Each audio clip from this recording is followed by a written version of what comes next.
2003ஆம் ஆண்டு பாரதிய ஜனதா கட்சி மத்தியில் ஆட்சி செய்யும் பொழுது இங்க இருக்கின்ற RSSஐ சார்ந்த தலைவர்கள் புகார் அளித்து என்னை சிறையில் அடிக்க வேண்டும் என்று திட்டமிட்டு உண்மைக்கு புறமான வழக்குகளை பதிவு செய்து சிறையில் அடித்தார்கள்.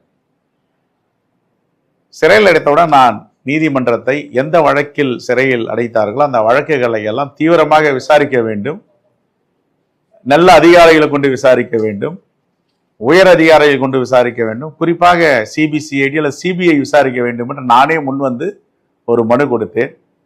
அதை CBIக்கு மாற்றலாம் என்று நீதிபதி அவர்கள் சொன்ன பொழுது தமிழ்நாட்டு காவல்துறையும் அன்றிருந்த பப்ளிக் ப்ராசிக்யூட்டர் ஐ சுப்பிரமணியம் அவர்களும் நீதிமன்றத்தில் உயர்நீதிமன்ற நீதியரசரிடம் சொன்ன வார்த்தைகள், நாங்கள் வழக்குகளை திரும்ப பெற்றுக்கொள்ளுகிறோம், இல்லை என்றால் நீங்களே அதை குவாஷ் செய்து விடுங்கள், ரத்து செய்து விடுங்கள் என்று கன்சர்ன் கொடுத்தார்கள். இதுதான் என்னுடைய வரலாறு.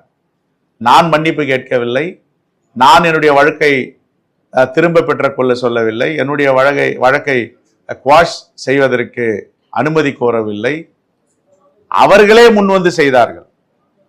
உயர்நீதிமன்றம் என்னிடம் கேட்கும்போது சொன்னேன், என்னுடைய வழக்கை திரும்ப பெற்றுக்கொள்ள வேண்டாம், என்னுடைய வழக்கை அவர்கள் நடத்த வேண்டும், நிறுத்தக்கூடாது, நான் நிரபராதி என்று அவர்கள் சொல்ல வேண்டும் என்று. ஆனால் என் மீது வழக்கு போட்டவர்கள் என்ன சொன்னார்கள், நாங்கள் வழக்கை திரும்பி பெற்றுக் கொள்ளுகிறோம், அல்ல என்றால் நீங்களே அந்த வழக்கை குவாஷ் செய்து விடுங்கள், ரத்து செய்து விடுங்கள் என்றார்கள். இதுதான் என்னுடைய வரலாறு, என்னுடைய பாரம்பரியம், என்னுடைய பின்னணி, நான் வந்த வழி. ஆனால் உங்களுடைய பின்னணி, உங்களுடைய வரலாறு, உங்களுடைய பாரம்பரியம் அப்படிப்பட்டதில்லை.